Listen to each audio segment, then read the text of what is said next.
Imagine living on a flat barrier island in the Gulf of Mexico, and that morning the sky was as clear and blue as any ordinary day. On the 8th of September, 1900, the city of Galveston in Texas, United States, was the wealthiest port city in the American South. More than 6,000 people perished in a single night, equivalent to wiping out the entire population of a small Vietnamese district in just a few hours.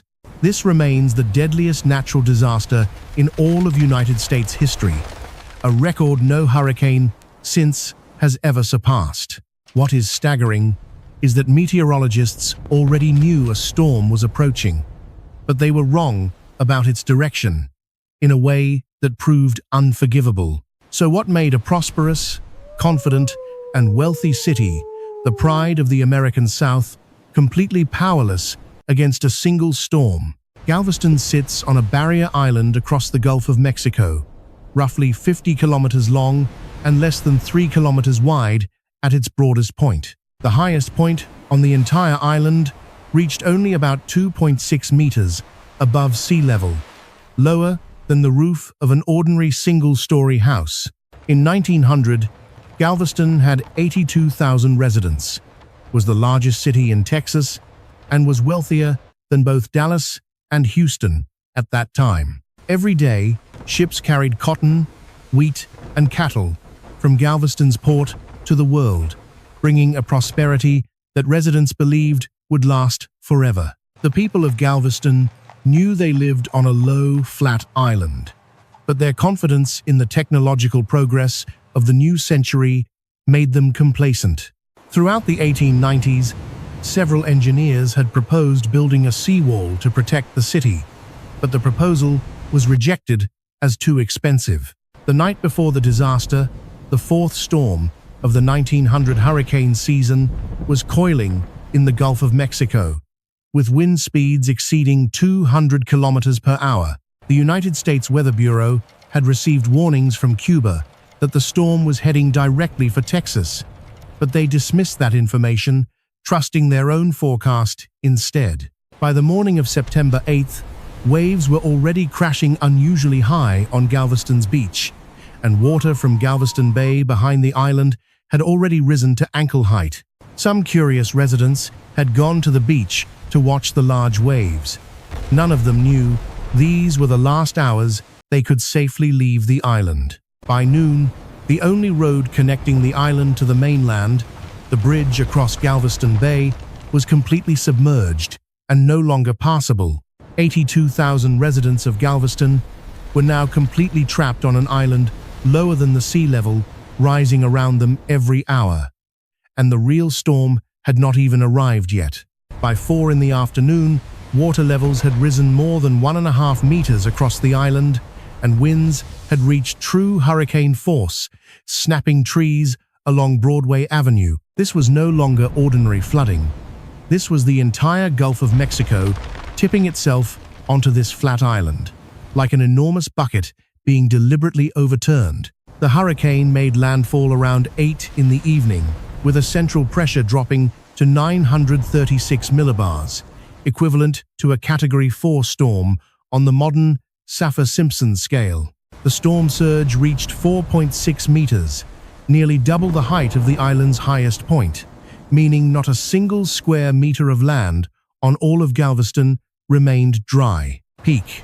Try to picture this differently. If you placed the entire city of Galveston at the bottom of a swimming pool and filled it over every rooftop, that is precisely what happened that night. Winds exceeding 200 kilometers per hour began turning timber planks, roof sections, and iron rods into deadly projectiles, flying at lethal velocity through the absolute darkness. The Victorian wooden houses that had been Galveston's pride were now deadly hazards, because when they collapsed, they created a wave of splintered timber that smashed into every neighboring structure. Scientists later described this phenomenon as a moving debris wall, a wave as tall as a 2-story house, made entirely from the wreckage of homes that had already collapsed. That debris wall spread across the island from south to north, stripping everything in its path like a colossal plane blade shaving the island clean. Peak. In less than 12 hours, 3,600 buildings were completely destroyed, a devastation area equivalent to the entire Hoan Kiem district of Hanoi being razed to its foundations. Among the few structures still standing, the most notable was the Bishop's Palace, a 4-story granite building constructed in 1892, which endured the full fury of the storm. The red brick Sacred Heart Church on Broadway also survived, but the entire wooden residential neighborhood surrounding it had vanished completely, as though it had never existed. Think about what happens when the largest port city in the American South suddenly loses all communication. No electricity, no telegraph, no route back to the mainland. The only bridge connecting the island to the mainland had been completely swept away, and all railroad lines were also destroyed, turning Galveston into a truly isolated island cut off from the outside world. The entire harbor fleet of Galveston, the steamships and sailing vessels that had been symbols of its prosperity, were lifted by the storm and hurled hundreds of meters inland from the shore. Peak. When dawn broke on the morning of September 9th, survivors emerged and saw not their city, but a flat sand plain stretching to the horizon, punctuated by debris piles reaching 6 meters high. Estimated death tolls ranged from 6,000 to 12,000 because there were insufficient population records to determine exactly how many people had been on the island that night.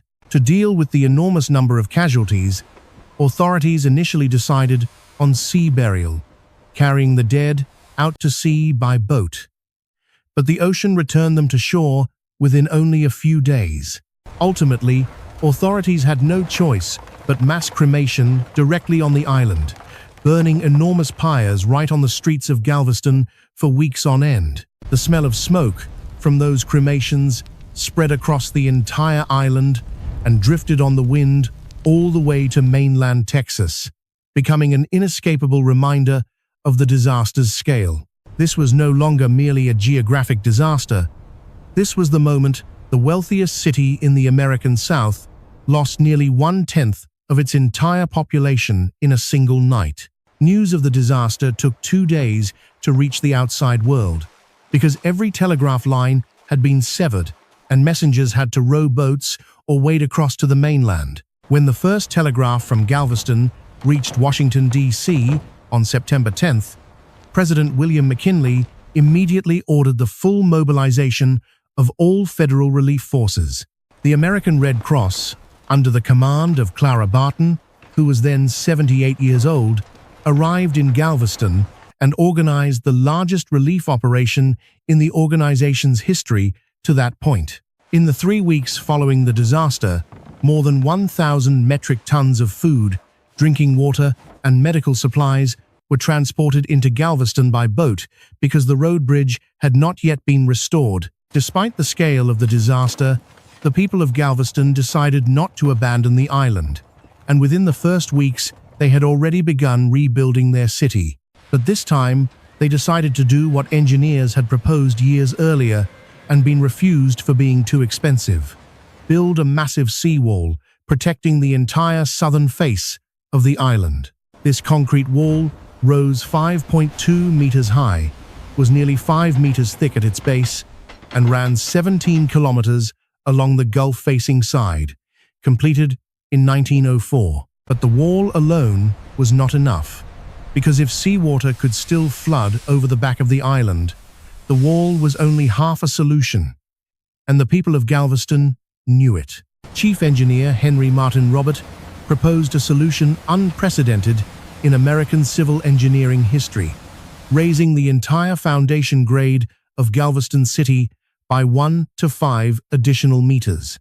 This was one of the most ambitious engineering projects in early 20th century American history, as thousands of houses and buildings were jacked up and sand was pumped beneath them to raise the ground. Even Sacred Heart Church was jacked up and its foundation raised, a process that took many months and required centimeter-level precision to avoid cracking the stone walls. By 1909, The entire central Galveston city had been raised an average of 3.5 meters, and more than 2,000 buildings had been relocated onto this new elevated grade. But there was one thing no engineering could repair. Galveston's status as the largest and most important city in Texas ended permanently on the night of September 8th, because while Galveston was occupied counting casualties and building walls, Houston, 70 kilometers inland, was quietly building a ship canal and artificial port, ready to replace Galveston entirely. By 1915, Houston opened its deep-water port, and within a decade had surpassed Galveston in cargo volume. Never looking back, the economic damage of the 1900 Galveston hurricane was estimated at approximately $30 million in contemporary value, equivalent to more than $1 billion in modern purchasing power. But those economic figures could not measure the truly greatest loss, the collective memory of an entire city when nearly 10% of its population vanished in a single night. The Galveston disaster fundamentally changed how Americans viewed natural disaster risk and directly accelerated the development of the modern hurricane forecasting system we know today. Before 1900, no warning system existed that could track and predict a hurricane's path with sufficient accuracy to evacuate tens of thousands of people. After Galveston, the United States Weather Bureau began building a denser network of meteorological observation stations along the entire Gulf of Mexico coast and throughout the Caribbean. Galveston also directly inspired the construction of similar seawalls in Miami, Houston, and dozens of other coastal cities along the U.S. East Coast and Gulf of Mexico. But Galveston's seawall also concealed a dangerous paradox. The sense of safety it provided could encourage more people to build closer to the water's edge, increasing long-term risk. When Hurricane Ike struck Galveston in 2008, the seawall performed its intended function and protected the area behind it. But everything outside the wall was still completely destroyed. Galveston today remains a city of more than 50,000 people living on that same low-barrier island, still facing hurricane risk from the Gulf of Mexico every storm season, from June through November. And Galveston is not alone. More than 40 million people currently live on barrier islands and low coastal plains along the U.S. Gulf and Atlantic coasts right now. Climate change is causing sea levels in the Gulf of Mexico to rise faster than the global average, while simultaneously intensifying the power of tropical hurricanes. Scientists at the National Oceanic and Atmospheric Administration, NOAA, project that by 2100, sea levels at Galveston could be 60 to 90 centimeters higher than today. That means the seawall that the people of Galveston built with such pride and hope after 1900 will provide diminishing protection with each passing decade. In 2019, the United States Army Corps of Engineers proposed building a massive new storm barrier system for the Galveston region called the Ike Dike Project at an estimated cost of $28 billion. That project remains in the approval and funding process, meaning that while meetings continue, every new hurricane season is another roll of the dice for 50,000 Galveston residents. The story of Galveston is not just the story of a Texas city in 1900.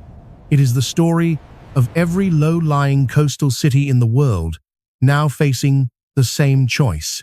Ho Chi Minh City, where more than 10 million people live on the Mekong Delta floodplain below sea level in many areas, is facing risks directly comparable to Galveston in 1900. Jakarta in Indonesia is sinking at a rate of 25 centimeters per year in some districts due to both groundwater extraction and the weight of construction on soft alluvial soil. Miami Beach is investing billions of dollars raising streets and building anti-flood pump stations, but many scientists believe these solutions are only temporary measures before sea levels rise too high. What is notable is that Galveston's lesson is not to never build near the sea, but to build with full respect for the power of what the sea is capable of doing. Today, we have satellite systems tracking hurricanes continuously around the clock, computer models predicting their path to within kilometers 5 days in advance, and instant evacuation warning networks. Thanks to these systems, when Hurricane Katrina approached New Orleans in 2005, more than 1 million people had been evacuated before landfall, something utterly unimaginable in 1900. Yet, even with all those advances, Katrina still killed more than 1,800 people, and the world saw that forecasting technology is insufficient if protective infrastructure and social systems still have gaps. Galveston in 1900 taught us that natural disasters are not just a matter of nature, but also a matter of decisions that humans make years and decades before the disaster strikes. The people of Galveston repeatedly rejected seawall proposals throughout the 1890s because they were too expensive, a decision they paid for with the lives of thousands of their neighbors. Right now, hundreds of similar meetings are happening in coastal cities around the world, where officials are weighing the cost of disaster protection investment against other competing priorities. The question Galveston poses has never truly changed across 125 years. How much are we willing to pay before the disaster to avoid paying far more after it? On that island today, a 17-kilometer concrete seawall runs along the Gulf of Mexico coast, built from the grief of thousands who were no longer present to see it completed. And in the city's historic cemetery, the tombstones of hundreds of families all share the same date of death, September 8th, 1900, like a question mark that was never fully answered. Some families lost as many as 14 members on the same night, an entire family branch erased from history as completely as though they had never existed on this earth. This is no longer just the story of a hurricane. It is the story of what happens when a modern, confident, and prosperous society chooses to bet that disaster will not come. Cuban meteorologists sent accurate storm track warnings, and the United States Weather Bureau dismissed them out of pride in its own forecasting capabilities, a lesson in the arrogance of immature science. Chief Engineer Henry Martin Robert, who designed the citywide grade-raising plan, did so at the age of 72, after a lifetime better known for his study of meeting procedures, and he genuinely changed Galveston forever. And the story of Galveston did not end in 1900, did not end when the seawall was completed, and did not end when the grade was raised. That story is still being written right now, in every hurricane season, in every budget meeting about whether to raise and reinforce the wall, in every family that chooses to still live on that island. At its deepest nature, Galveston is the story of the never-ending dialogue between human beings and the lands they choose to call home. Regardless of the risks those lands carry, the storm of 1900 struck a city with no seawall, no evacuation warning system, and no disaster response plan. A comparable storm today could still cause enormous damage, but the death toll would be tens of times lower, thanks to the lessons that Galveston paid in blood to teach the world.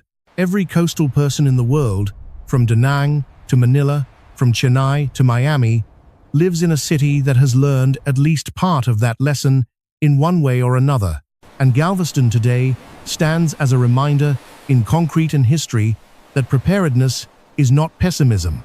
Preparedness is the most profound act of care a society can perform for the next generation. There is one detail few people know about the night of September 8, 1900. The Galveston weather station recorded wind speeds reaching 190 kilometers per hour before the anemometer itself was blown away. After the anemometer was swept away, no one knows what wind speed was actually reached, and that absence of data is perhaps the most complete answer to the question of how powerful the storm truly was. On the morning after the storm, a meteorologist named Isaac Klein, the very man who had dismissed the early storm warnings, survived miraculously by clinging to the wreckage of a swept-away house. Isaac Klein lived another 46 years after that disaster and devoted much of his remaining life to research on improving hurricane forecasting, a scientific act of redemption lasting nearly half a century. The story of Galveston is the story of both Isaac Klein's, the man who dismissed the warning before the storm, and the man who spent a lifetime after the storm learning from that mistake. And perhaps humanity is the same. Galveston's seawall has been tested many times since 1900, by the storm of 1915, by Hurricane Carla in 1961, and by Hurricane Alicia in 1983. Each time, the wall held, and the human death toll never approached the scale of 1900, exactly what the engineers of that era had hoped and bequeathed to future generations. But Hurricane Ike in 2008 flanked the western edge of the wall, flooding the unprotected Bolivar Peninsula and killing more than 200 people, a reminder that walls have limits. And that leads to a question that Galveston and many coastal cities worldwide are grappling with today. No engineering structure protects forever. So where is the line? Some cities in the world have given the most extreme answer: full relocation, like certain Pacific Island nations slowly consumed by rising seas, who are negotiating to purchase land in other countries. Rotterdam in the Netherlands gave a different answer: redesigning the entire city to live with water, turning squares, parking areas, and parks into flood retention basins when needed. And in all those answers, the shadow of Galveston 1900 is still there, like a historical ghost, reminding us that this question is not new, only the scale of it grows larger with each generation. On September 8, 1900, the ground did not shake. There was no lava, no earthquake-driven tsunami, only wind and water, the most ordinary things in nature. And it is precisely because of their ordinariness that the Galveston disaster is most frightening, because it reminds us that nothing extraordinary is needed to erase what humanity builds over decades. Every hurricane season, from June through November, Gulf Coast residents enter a state of heightened alertness, tracking the low-pressure spirals forming in the Atlantic and moving into the Gulf. Not every storm becomes a Galveston. Most will weaken before landfall or turn in another direction. But every hurricane season contains within it the possibility of a new Galveston. That is precisely why Galveston's seawall is not just a concrete structure. It is physical proof that humanity is capable of learning from disaster and acting before the next one arrives. And the question that history poses to our generation is whether we will build our own equivalent walls, not necessarily from concrete, but from policy, from science, and from political will. There is a little-known story about post-disaster Galveston. Residents planted oleanders and sunflowers across every empty lot where houses once stood, turning wounds into gardens. Those oleander bushes still bloom on Galveston Island today, and the city calls itself the Oleander City, as a reminder that life always finds a way to grow from what was destroyed one night. That is all the wind and water needed to erase the wealthiest city in the American South. But more than 125 years later, the question that night posed still has no final answer.